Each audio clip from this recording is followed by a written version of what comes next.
Everyone, एक बार फिर आपका हमारे यूट्यूब चैनल पर स्वागत है। आज हम दिल्ली विधानसभा में राजनीतिक दलों द्वारा बांटे जा रहे मुफ्त की रेवड़ी पर चर्चा करेंगे। हार जीत का पता तो 8 फरवरी को चलेगा, लेकिन दिल्ली विधानसभा चुनाव पूरी तरह मुफ्त की रेवड़ी के वायदों पर लड़ा जा रहा है। 10 साल से दिल्ली की सत्ता पर काबिज आम आदमी पार्टी इस बार भी मुफ्त रेवड़ियों के सहारे मतदाताओं को लुभाने की कोशिश में जुटी हुई है। तो रेवड़ी राजनीति को अर्थव्यवस्था के लिए घातक बताने वाले प्रधानमंत्री नरेंद्र मोदी की भाजपा भी रेवड़ियां बांटने की स्पर्धा में शामिल हो गई है। कभी लगातार 15 साल दिल्ली में सत्तारूढ़ रही, पर पिछले 2 विधानसभा चुनाव में खाता खोलने में नाकाम है। अब कांग्रेस की भी सारी उम्मीदें मुफ्त की रेवड़ियों के वादे पर टिकी हुई हैं।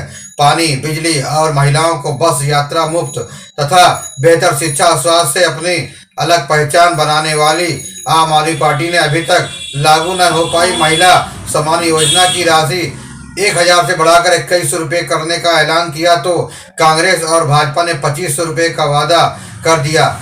यह प्रतिस्पर्धा कमोबेश हर वर्ग को लुभाने के लिए की गई है। घोषणाओं में दिखती है कि आम आदमी पार्टी ने पुजारियों और ग्रंथियों को वेतन का ऐलान किया, तो कांग्रेस ने दिल्ली में बड़ा वोट बैंक बन चुके पूर्वांचल के लिए विकास बोर्ड बनाने का वादा कर दिया है।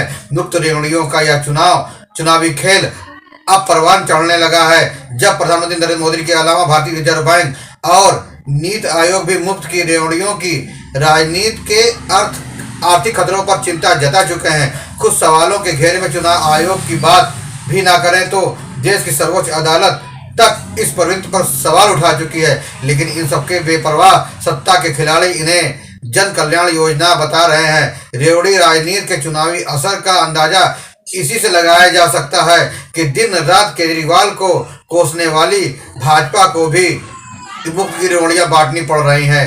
वह सत्ता में आई तो भी आप सरकार की जन कल्याण योजनाएं जारी रहेंगी। हाँ, लोकतंत्र में जिस जनता को जनार्दन बताया जा रहा है, उसे यह बताने की जहमत कोई दल नहीं उठा रहा है कि जन कल्याण के नाम पर बांटी जा रही रेवड़ियों पर कितना खर्च आएगा और वह कहां से जुटाया जाएगा, इसका स्रोत नहीं बताया जा रहा है। सत्ता के तीनों दावेदार इन अन्य राज्यों में एक दूसरे के चुनावी वादों और उनके पूरे होने पर सवाल उठाते हुए अपने ट्रैक रिकॉर्ड के लिए खुद ही अपनी पीठ भी थपथपा रहे हैं।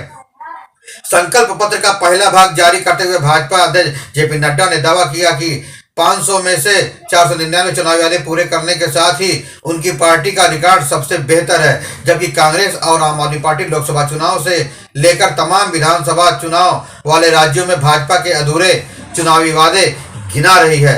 भाजपा भी पंजाब में आम आदमी पार्टी और हिमाचल प्रदेश और कर्नाटक में कांग्रेस के चुनावी वादों को अधूरा बता रही है। इन आरोप प्रत्यारोपों का सच जो भी हो, इतना तय है कि दुनिया के सबसे बड़े लोकतंत्र भारत की राजधानी दिल्ली में इस बार भी चुनाव मुफ्त रेवड़ियों के वायदों पर ही लड़ा जा रहा है। महंगाई पर अंकुश और रोजगार बढ़ाने का विजन किसी राजनीतिक दल ने पेश नहीं किया है। ऐसे में चुनाव के मतदाताओं को मुफ्त रेवड़ियों के वादों के आधार पर ही अपनी पसंद पर राजनीतिक दल और उम्मीदवार चुनना होगा। हाँ, इनमें उनका राजनीतिक रुझान और संबंधित दल के वायदे पूरे करने में विश्वसनीयता एक कारक बन सकती है, पर उन्हें याद रखना होगा कि मुफ्त की रेवड़ियों की इस राजनीति के चलते अभी तक सरप्लस रहने वाली दिल्ली के बजट पर अब घाटे की तलवार लटक रही है।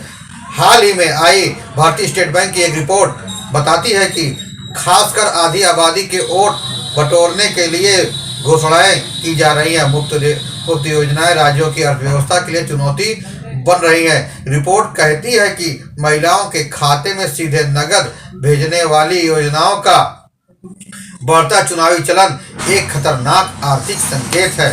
दिल्ली में 1000 रुपये मासिक महिला सम्मान योजना पर ही बजट का 3% खर्च होने का अनुमान था। अगर उसे बढ़ाकर 2100 या 2500 रुपये किया गया तो वह और बढ़ जाएगा। पश्चिमी बंगाल में लागू लक्ष्मी भंडार योजना पर होने वाला 14,400 करोड़ रुपए का खर्च राज्य की कुल राजस्व प्राप्ति का 6% है। कर्नाटक में गृह लक्ष्मी योजना के लिए आवंटित 28,608 करोड़ रुपए कुल राजस्व प्राप्ति का 11% बनता है। देश के 8 राज्यों में ही महिलाओं को मुफ्त नकदी बांटने वाली योजनाओं का खर्च 1.5 लाख करोड़ रुपए के पार चला गया है। आधी आबादी को बिना काम नकदी चुनाव जीत कर सत्ता पाने का कारगर फार्मूला बन रहा है। आने वाले समय में यह प्रवृत्ति और बढ़ेगी। ऐसे में दीर्घकालिक सर्वांगीण विकास की सोच और योजनाएं हमारे नीति नियंताओं के एजेंडे से गायब ही होती जाएगी। सतही तर्क हो सकता है कि जब मतदाता ही आत्म केंद्रित सोच से ग्रसित है तो उनके वोट पाने के लिए जानी जाने वाली राजनीति की सोच व्यापक और विकास परक कैसे हो सकती है। देश की राजनीति, दिल्ली की यह चुनावी तस्वीर, मुफ्त रेवड़ियों की चुनावी राजनीति से मुफ्त की उम्मीद तो हरगिज नहीं जगती। इसलिए राज्यों पर बढ़ते कर्ज का बोझ कम होने की उम्मीद भी नहीं की जानी चाहिए।